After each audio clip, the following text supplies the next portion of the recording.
Good evening, good afternoon, or morning, wherever you are on this beautiful planet.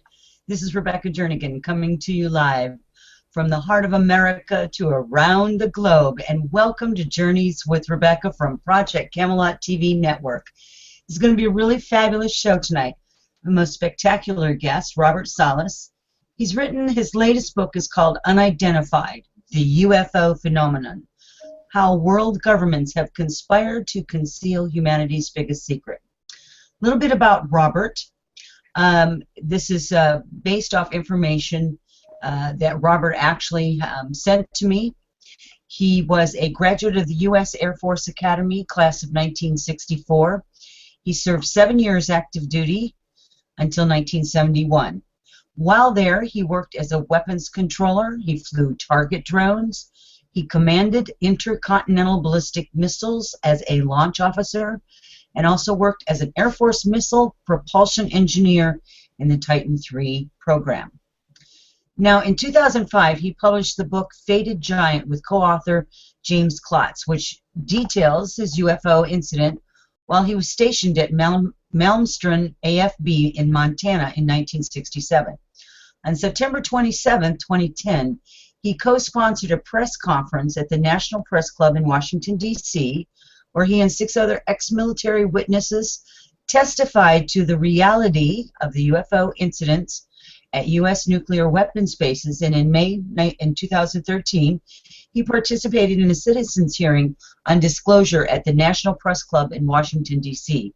In 2014, he authored this book, Unidentified, the UFO Phenomenon, further describing his experiences with the phenomenon of those and others, and Mr. Salas has publicly been speaking about this incident in conferences and radio and television since about 1996, so he's been a while at it.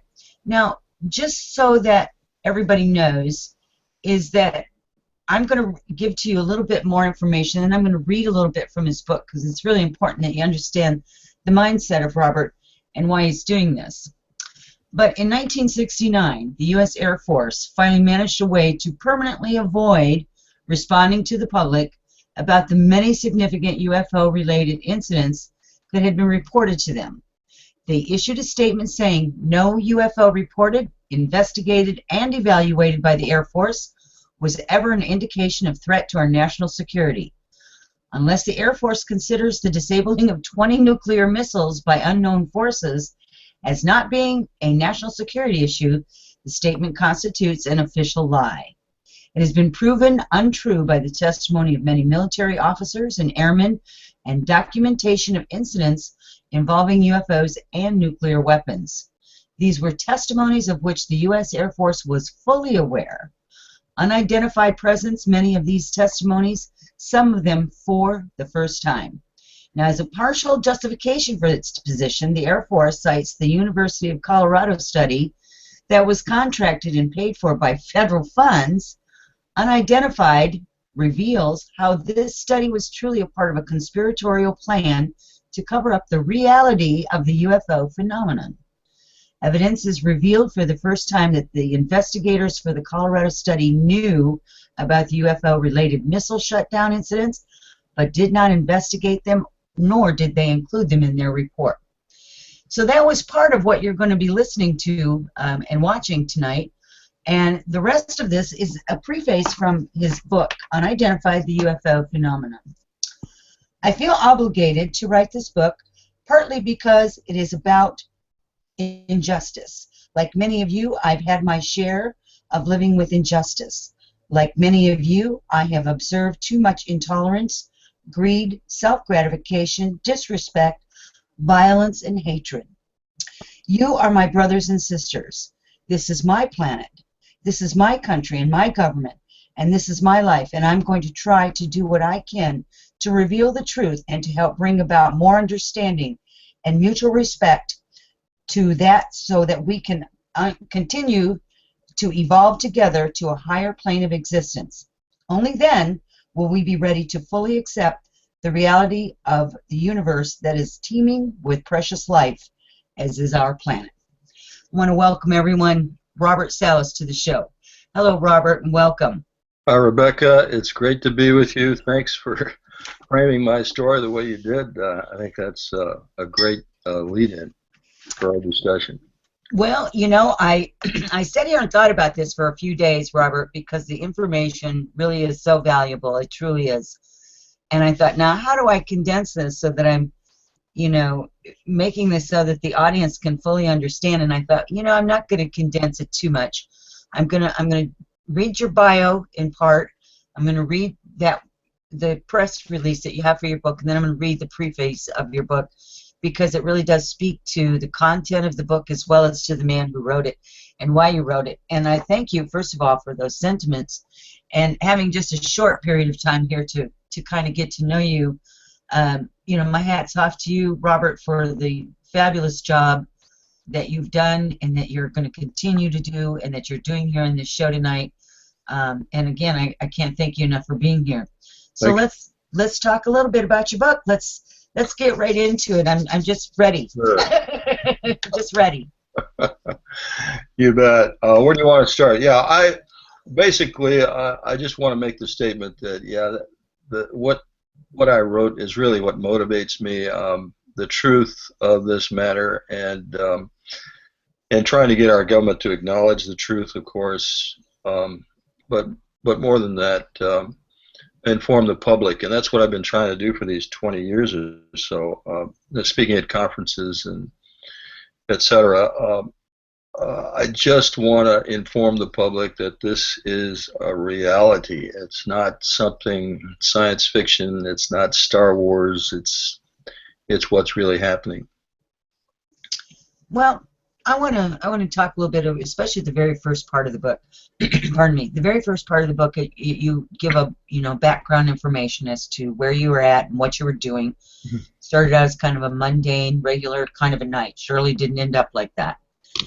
And the more I read it, and I sometimes have to put the book down. Honestly, Robert, I have to put the book down because I'd be a little steaming. Coming from my ears, going, really? Yeah, that's it's kind of how it starts, right? And how the cover-up actually began, and the statements that were made, and why they did what they did, and it really is a read that makes you. I have to go back and reread it. First of all, I'm not real familiar, obviously, with military terms and all the abbreviations. So for me, it was a little bit of a challenge to kind of figure out whose committee was this, whose committee was that, and I'd have to sometimes go back to the first part where you talked about it and explained it and bring it myself forward, because it gets a little confusing for us lay people. Because just not a military person. I've never been in the military. Didn't come from a military family, so a little short on the understanding there, and I'll be honest with you with that. So let's start with that singular night, without having to go into too much information, but let's start with that singular night of where it began for you. And then let's go ahead and talk about some of the documentation, how you got to find yourself all these years later before you're able to talk about it. You bet. I was on duty along with my commander, Fred Mywald. There are just two of us in this underground capsule located about 100 miles east of Great Falls, Montana, near the town of Roy, Montana. We had a little facility. All these facilities are pretty much the same, and that's one of the reasons later on I got a little bit confused as to where exactly I was when I started writing my first book. But the facility contained about 6 guards, or more or less. Sometimes we had more, sometimes we had less. And their duty, of course, was to protect the facility from intruders, because we had the ability to launch 10 nuclear weapons. Minuteman I was the missile that I had control of at the time. And at the time, the two of us on duty had the capability of launching those missiles on our own. I mean, of course, we wouldn't have done that. We would have had to go through, follow procedures, but we could have done it physically. So we had 6 guards upstairs. We 60 feet underground. We have a concrete capsule. We have the ability to monitor each of the missiles, which were located in what we call launch facilities, which were about a mile or two away from this central location, this launch control center.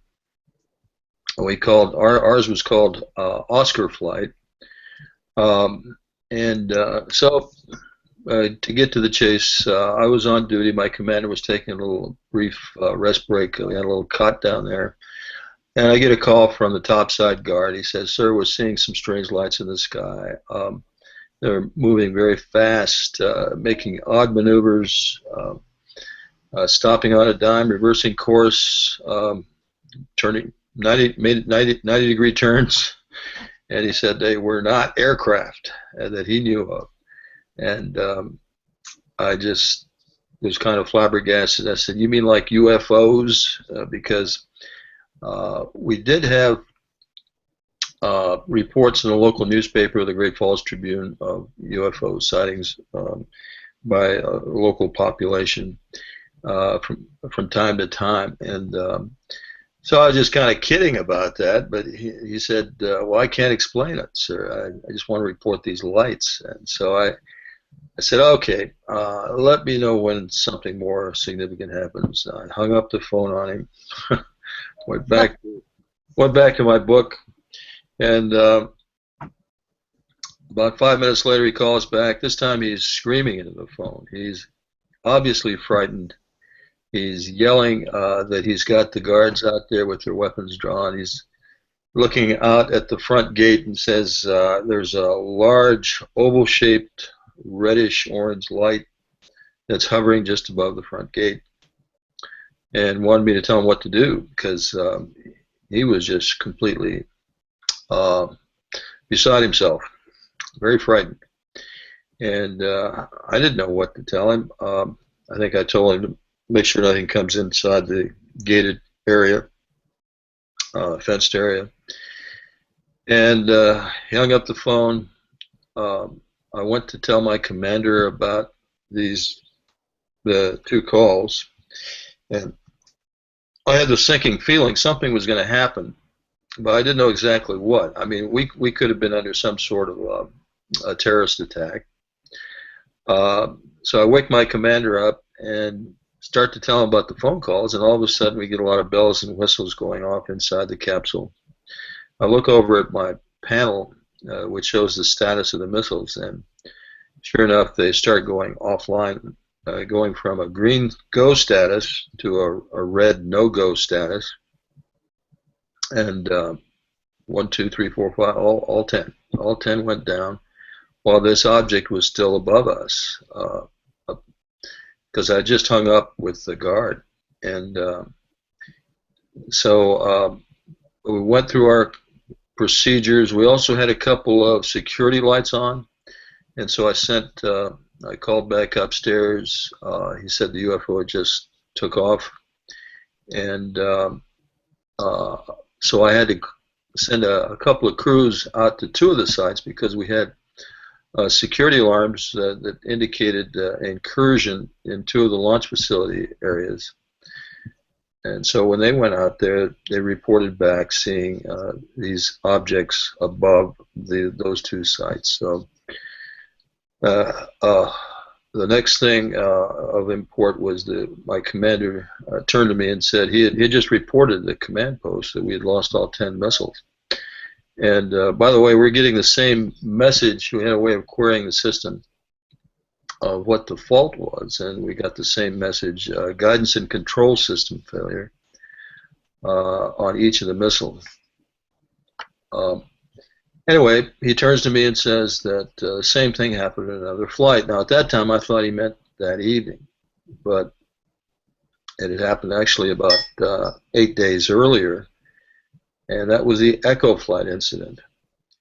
And so I talk about that in my first book and the second book. Then that incident, we have another witness, Walter Fiegel, who was the deputy commander at Echo Flight, similar to ours, only they had maintenance and security guards out at their launch facilities doing maintenance on two of the sites, and UFO comes over above them and shuts all their missiles down, all 10. So within the span of 8 days, we lost 20 missiles during UFO encounters. So I'm listening to it. Of course, I've read the book, so you know the information is that you're relaying here is very similar to how you stated it in the book. I remember thinking, how that would feel to be at work and then all of a sudden there's a unidentified flying object, in your space, literally, and then all of your missiles go down. And this is obviously a repeated instance that at that time you did not know. And it's my understanding that same type of instance has taken place time and time again over nuclear sites, missile sites, etc., and so forth across the globe. I don't find any coincidence in that at all, Robert. And it's pretty fascinating, actually, when you stop and think about it. Yes. And nobody came to any harm, which is also interesting. That's correct. And I think if they had ill will, that we would have known about it in those moments, if not before. Yeah, actually, the missiles themselves were not injured, harmed, the damaged. They simply sent a signal to each of those missiles separately to a specific part of the missile. It's called the guidance coupler, part of the guidance system, and that's what shut down the missiles. The missiles were, of course, targeted for specific targets, and that guidance system was locked into those targets, and they simply upset the guidance package, and that's what caused the shutdown, because the missiles, of course, would not have known where to go after launch if the targeting system was not operative. So that's all they did. They did not damage any of the missiles. In fact, all the missiles were both at Oscar flight and Echo flight were back up on alert within probably 24 hours. So, okay, so we have two instances that are very similar, yes. I mean, they took out the guidance mechanism coupler for a short period of time. But, again, no harm was done to either the missiles or to human life or to anyone else. That's correct. Okay? So, now you go back to the statements in your book. You talk about how all this got started. And I think that's probably the biggest thing is, how did this big, huge conspiracy to keep this UFO phenomenon a secret?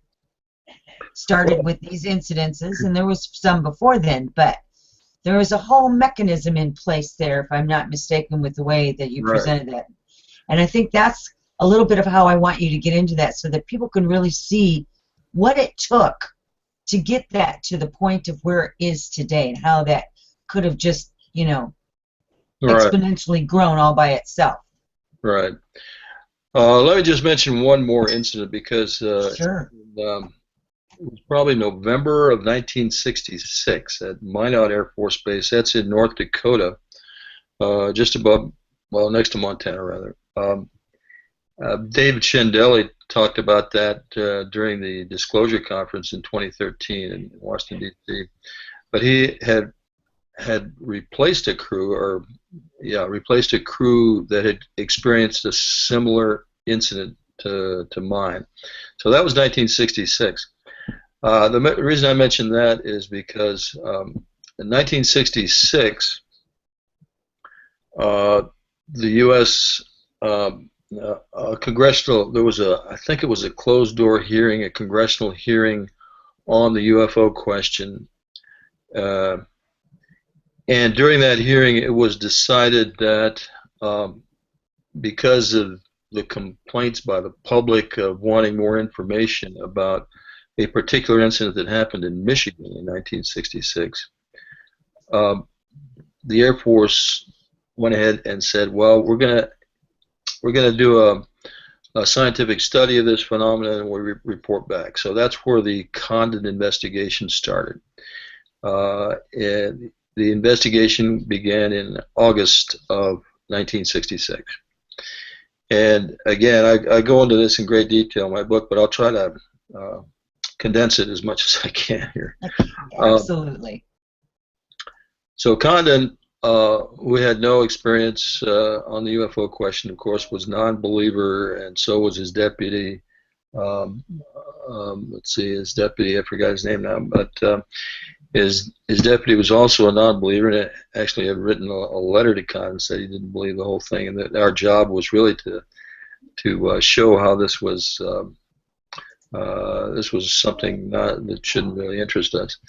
But at any rate, Condon formed a group, including investigators, and had a lot of psychologists on the group too, because what they were going to do is talk to witnesses at some of the Air Force bases, and again, there had been many other incidents at different Air Force bases involving UFOs. And they were going to try to, of course, use psychiatrists to show that these guys were obviously off the rocker or something to report these sorts of things. But what I found out was that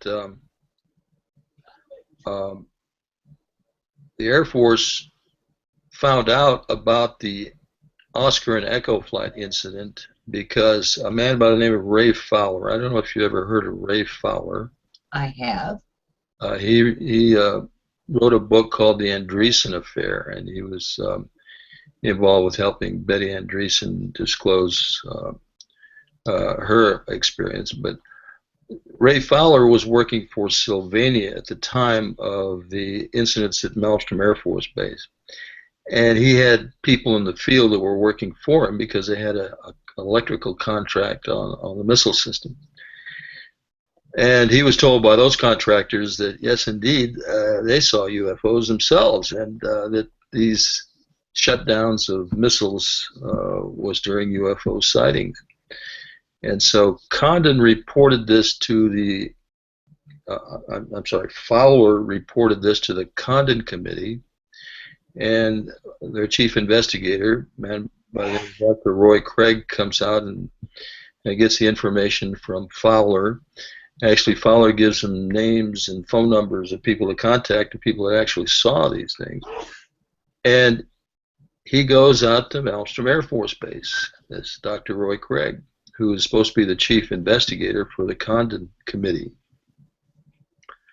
Well, he gets on base, and the commander, the base commander, a man by the name of Chase, Lieutenant Colonel Chase, essentially told Craig to go away, that this was a closed Air Force investigation, and that if he wanted to get any further information about these incidents, he'd have to go to Washington.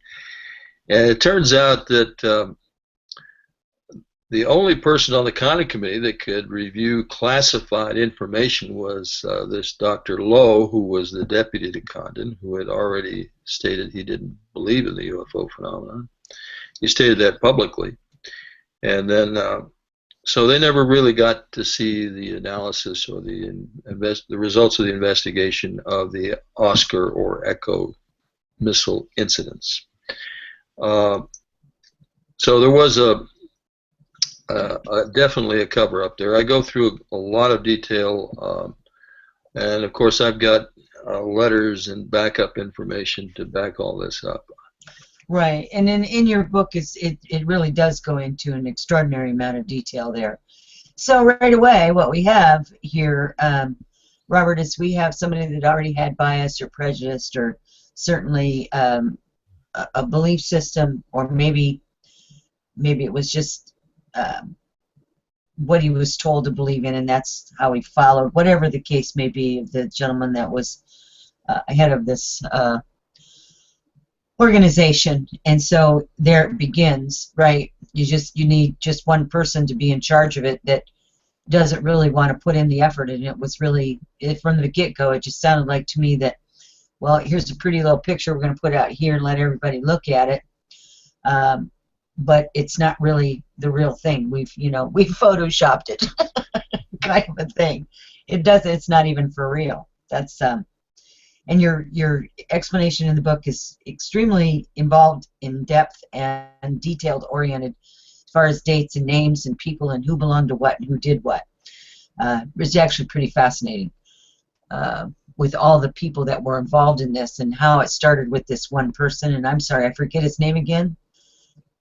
Which person, Ray Fowler? No, the other one. Colonel Chase or Dr. Craig was the investigator, or both the Craig and the other guy, the Colonel. Edward Condon? Yeah. I'm sorry, I'm terrible with names. Once I see a face, I'm all right. I can put it with it. Like, that's how I remembered you, is because I seen your picture and seen your name together. Well, Condon, let me just say a little bit more about Condon. He was the head of the investigative team. He was a PhD in physics. He had been part of the Truman administration and was summarily kicked out of his position by none other than J. Edgar Hoover, who claimed Condon was a commie, basically a commie spy. There's a letter to that effect. And so Condon lost his security clearance about 1952. So in 1967, he was at the University of Colorado. The Air Force came to him and asked him if he would head up this committee. And by the way, if you did do this for us, you would get your security clearance back, which meant you could work with us on government projects.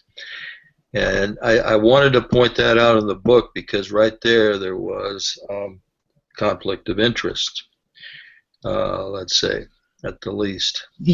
Yeah, I remember reading that, just kind of chuckling, going, "Oh yeah." Mm-hmm. So what is it you want me to say again? My hands ready. Yeah. Just give me the script. I'll read it for you. Got my security clearance back. All right. Well, here's what we're going to do. I'm going to stop momentarily, and we're going to take just like a 5-10 second break here, and then we'll come right back. Okay.